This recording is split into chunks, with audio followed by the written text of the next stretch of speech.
Well, hey, everybody. It is 3 o'clock, straight up on the nose. I finally got this live stream thing down, I think. Um, and we are wrapping up the day. Um, for those of you who got the answer to the first trivia question correct, um, yes, I am safely back on the ground. I jumped out of a plane for accessibility and also because I wanted to.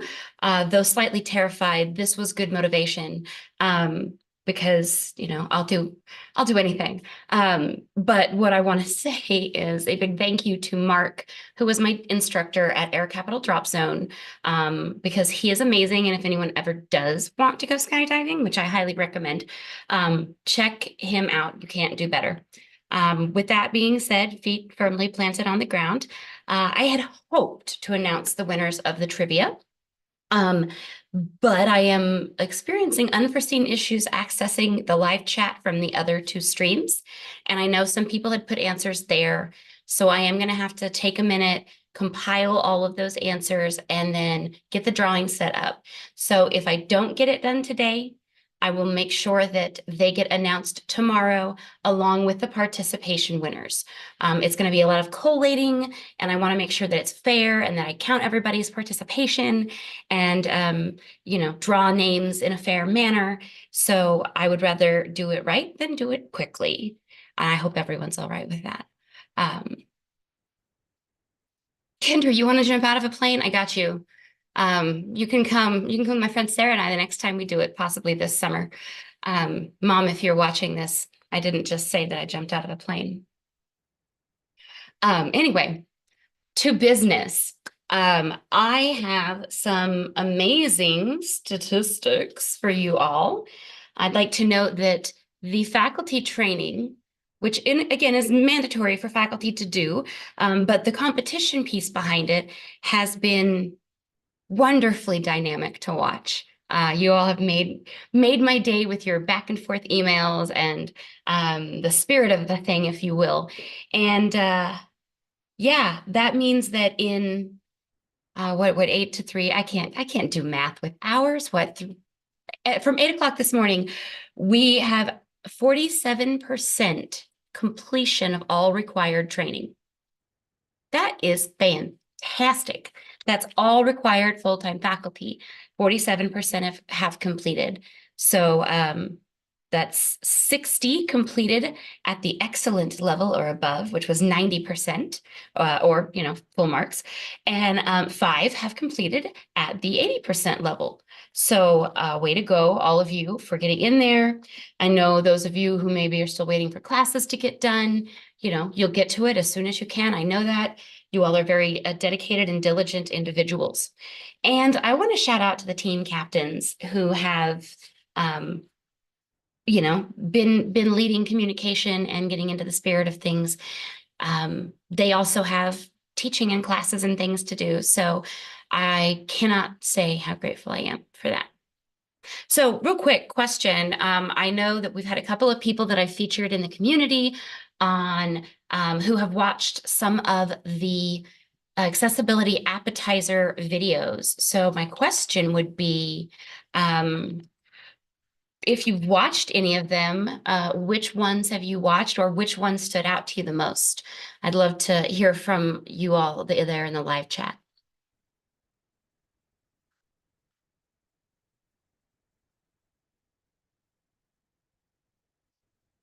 I know we had Tia, who said she has watched all of them. Amazing. I'm putting this in the chat too for the delay.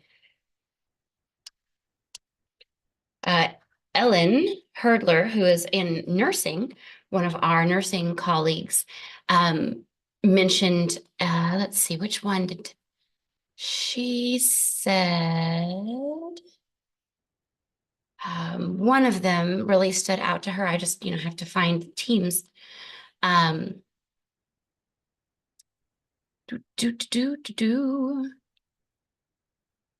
Video number 2, which I think was the one on space disability, maybe.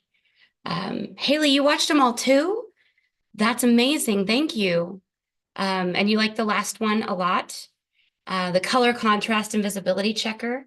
Tia, I saw that you sent that in. I was going to post it here in a minute on the community because, yeah. Brandy also watched them all and was glad to see us moving past just visual disabilities. Isn't that the truth? There's so much more to consider. Um, Kendra says that the videos were excellent. Oh, you're going to include them in your education classes? Hey, by the way, Kendra, that link is open to anyone that has a WSU Tech email. So you're absolutely welcome to share that same link I shared with you with your students, and they can watch it just like you did. You don't have to recreate the wheel or anything. And that goes for everybody. You want to share it out? As long as they've got a WSU Tech login, do it. The space design considerations, right? Brandy, I thought about you when I was putting that one in the video queue. Well, I'm glad that you all are enjoying them, and I know some people might not get to those. For those of you who didn't get to watch them all yet, you still have until the 5th, which is Friday, for this piece, the participation or the, oh my God, accessibility appetizers competition that runs through Friday. So for those of you who have watched them all, you can, kick your feet up. For the others of you, remember, you don't have to watch them all, but the more you watch, the more entries you get into the drawing. So that being said, I want to do a little update to the leaderboard for the full-time faculty training competition. And let me just pull up the Canvas course and share my screen, and we will get some of that information out there for the world. Maybe. There we go. So, leaderboard, just as of 2:46 p.m., I've got my notes here. The white team did increase. They are now at 13 of 15. Purple team is at 11 of 14. Yellow team increased, or I think blue team increased. So now yellow, red, and blue are tied with 8 completions. Black, green, and orange are holding at 6, 5, and 4 respectively. Oh, yes, Kendra, I see that. I'm glad that you enjoyed Brandy and Jenna's video. I can tell you it was as fun to make as it was to watch, and I laughed my brains out editing it, especially when I sped up the part of her dressing Jenna. That was very humorous to me. So I had fun making it. They had fun making it. We're glad you're enjoying it and learning something from it. So right now, we still have everything to play for. White team and purple team are duking it out for first place.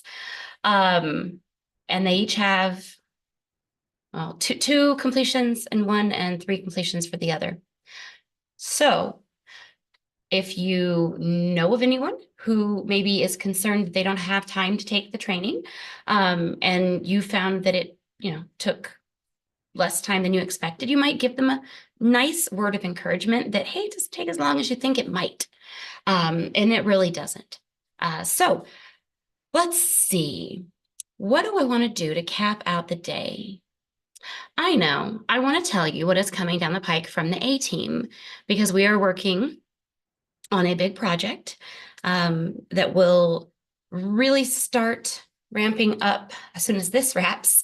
And then our final A-Team meeting of the year will be to lay the groundwork for me to put together the next 3-year plan for accessibility. That's right. We are starting a new 3-year plan. At the same time, we're starting a new LMS, which means a lot of things to consider in a good way. We are, as a college, we've moved into a realm where staff are starting to get in on accessibility in ways they hadn't before. Our faculty are becoming infinitely more knowledgeable and looking outside of just the basics. And that bodes very well for us because it's not going away. And there is still a legal facet to this that is alive and thriving. And actually for Accessibility Summer Camp, for those of you who don't know what that is, it's a virtual online conference that's free, started by us years ago, in-house with about 60 people. And now it is a, let's see, we're up to about 950 registrants already, and it goes in June. So that is open to all of you. It's a great day. And we even have a keynote who is from the Office of Civil Rights, which they don't lend out their keynotes all the time, and you can't even record them because law, I guess. But she's going to be amazing to watch and listen to. So I invite you all to check that out. Trust me, you'll get an email from me about that separate from today. But yeah, we've got work to do still, but we're in a really good place. And that's because of the work that you all do, the work of the A-Team. And yeah, I think our next 3-year plan is going to be great. And we are taking into account the faculty feedback from in-service of fall 23. So it is there. We have looked at it. We've started brainstorming some different buckets to think about for improvement. And of course, you know, if you have suggestions or thoughts of your own, share them with an A-Team member, whoever's over your area, or email them to me in the ticket system. Even if we can't, you know, do something specific, we can always keep it in mind. So that's the future of the A-Team for now. With all of these competitions going on, I will get with the prize winners when those are announced individually, and we will work on a time, probably in the new budget year, to get those prizes to you, just because of the way things run. And then, of course, faculty and service will celebrate whoever the winning team ends up being. And I guess before we wrap for the day, anybody in the chat have any questions, any other comments? I'm happy to hear them. Oh, Haley, you say your team is dead last. But you never know. I mean, last year we had a team come back like literally overnight. I think somebody was completing the last training at some wacky hour of the morning, which, by the way, I will not be checking these all night long because after today, I'm going to go home and sleep. But I will be able to, in Canvas, see who completed when, because I can see those test completion times. So if I wake up and if like 4 teams have completed all of the trainings, I will go through and see who did what when and make sure that it is all fair and above board. Oh, thanks, Tia. Glad you liked it. Brandy, hearts to you as well. And yeah, I guess with that, I'm going to let y'all go do some more cool accessibility stuff. I'm going to try to figure out who these trivia winners are. And thank you all. Thank you for being here. Enjoy the next couple of days of, you know, kind of breathing in the accessibility vibes. And yeah, we'll see you around.